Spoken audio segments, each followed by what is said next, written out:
পুর নিয়োগ দুর্নীতি মামলায় মদন মিত্রের ঠিকানায় আজ পৌঁছে গেলেন ইডি আধিকারিকরা। তৃণমূল বিধায়ক মদন মিত্রের দক্ষিণেশ্বর, জোকা এবং ভবানীপুরের ঠিকানায় আজ সকাল থেকে ইডি আধিকারিকরা তারা তল্লাশি চালাচ্ছেন। মোট 8টি জায়গায় মদন মিত্রের ঠিকানা সহ আরো মোট 8টি জায়গায় তল্লাশি চালাচ্ছে ইডি। এদের মধ্যে রয়েছে সন্তোষপুরে একটি ক্লাব, বেলেঘাটায় ইডির অভিযান, যদুবাবুর বাজারের পাশে মদন মিত্রের পার্টি অফিস রয়েছে, সেখানেও আজ পৌঁছে যান ইডি আধিকারিকরা। পুর নিয়োগ দুর্নীতি তদন্তে নেমে একাধিক ব্যক্তিকে জিজ্ঞাসাবাদ করে মদন মিত্রের নাম উঠে আসে। তারপর একই সঙ্গে চারটি জায়গা, বেলেঘাটা, দক্ষিণেশ্বর, ভবানীপুর এবং সন্তোষপুর, প্রত্যেকটি জায়গায় পৌঁছে গিয়েছেন। তল্লাশি চালানো হচ্ছে ইডি আধিকারিকরা। যদুবাবুর বাজারে মদন মিত্রের পার্টি অফিস রয়েছে, সেখানে পৌঁছে যান ইডি আধিকারিকরা। একেবারে কেন্দ্র বাহিনী নিয়ে তল্লাশি চালানো হয়।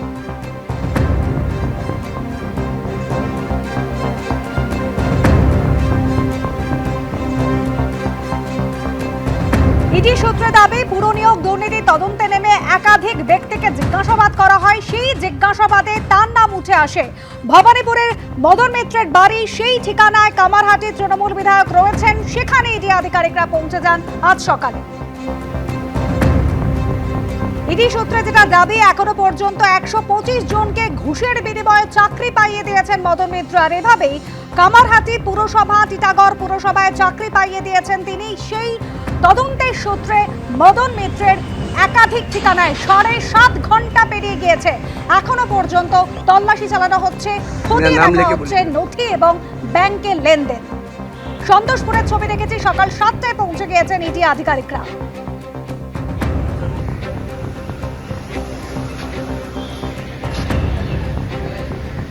দক্ষিণেশ্বর, জোকা, ভবানীপুরের একাধিক ঠিকানায় ইডি আধিকারিকরা আজ সকালে পৌঁছে যান।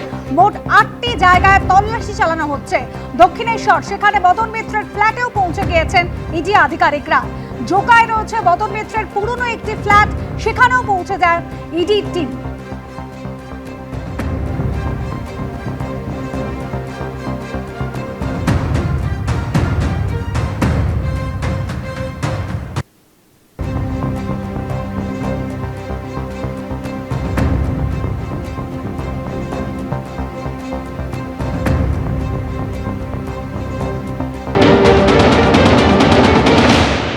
আমরা এই মুহূর্তে রয়েছি ভবানীপুরে মদন মিত্রের বাড়িতে, যেটা দেখা যাচ্ছে যে Madan Mitra and family 32B, Dhirendranath Ghosh road, Kolkata 7,25,000। এবং এই বাড়িতে এদিন সকাল 6টা নাগাদ কিন্তু একযোগে ইডির এই তল্লাশি অভিযান চলে। আমরা দেখতে পাচ্ছি ইডির পরপর গাড়ি কিন্তু এখানে দাঁড়িয়ে রয়েছে এবং সেন্ট্রাল এজেন্সির তৎপরতাতেই কিন্তু এখানে বা তাদের উপস্থিতিতে কিন্তু এই মুহূর্তে এখানে রেড চলছে।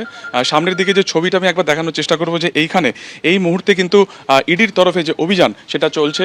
পুরো নিয়োগ দুর্নীতি মামলাতে মদন মিত্রের কি ভূমিকা রয়েছে সেটা খতিয়ে দেখা হচ্ছে। আমরা জানি যে এর আগে অয়নশীল তাকে গ্রেফতার করা হয়েছিল এবং তাকে গ্রেফতারের মাধ্যমে কিন্তু একটি এজেন্সির নাম উঠে আসে, যার নাম হচ্ছে এবিএস ইনফোজেন। এই এবিএস ইনফোজেনের মাধ্যমে কিন্তু 20টি পুরসভাতে রিক্রুটমেন্ট করা হয়েছিল। গ্রুপ ডি স্টাফ থেকে আরম্ভ করে বিভিন্ন পদে রিক্রুটমেন্ট হয়েছিল এবং সেখানে দাঁড়িয়ে প্রত্যেকটা পুরসভার যারা আধিকারিক রয়েছেন বা সেই এলাকার যারা বিধায়ক রয়েছেন তাদের কি ভূমিকা ছিল সেগুলো দেখা হচ্ছে। এর আগে সিবিআর তরফে তারাও কিন্তু এখানে অভিযান চালায়। সামনে দেখা যাচ্ছে সেন্ট্রাল ফোর্স সেখানে রয়েছে, পাশেই রয়েছে মদন মিত্রের বাড়ি এবং একযোগে 8টি জায়গাতে কিন্তু ইডির তরফে এই অভিযান চলছে। ভবানীপুর, কামারহাটি, অন্যদিকে জোকার ফ্ল্যাট, সব মিলিয়ে 8টি জায়গাতে কিন্তু ইডির তরফে এই অভিযান চলছে। কিন্তু মদন মিত্র এখন কোন ঠিকানা আছে সেটা এখনো পর্যন্ত পরিষ্কার নয় বা তার সাথে আমরা যোগাযোগ করে উঠতে পারিনি।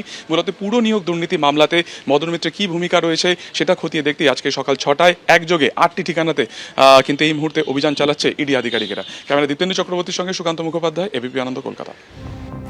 একযোগে 8টি জায়গায় চলছে তল্লাশি। পুর নিয়োগ দুর্নীতি মামলায় ইডি স্ক্যানারে তৃণমূল বিধায়ক মদন মিত্র। আজ তৃণমূল বিধায়কের দক্ষিণেশ্বর, জোকা, ভবানীপুরের ঠিকানা সহ মোট 8টি জায়গায় পৌঁছেছেন ইডি আধিকারিকরা। ইডি সূত্রে দাবি, এখনো পর্যন্ত 125 জনকে ঘুষের বিনিময়ে চাকরি পাইয়ে দিয়েছেন মদন মিত্র, এমনই দাবি করা হচ্ছে ইডি সূত্রে। কামারহাটি পুরসভা এবং টিটাগড় পুরসভায় চাকরি পাইয়ে দিয়েছেন তিনি, এমনই দাবি ইডি সূত্রে। আর সেই কারণেই চলছে তল্লাশি অভিযান।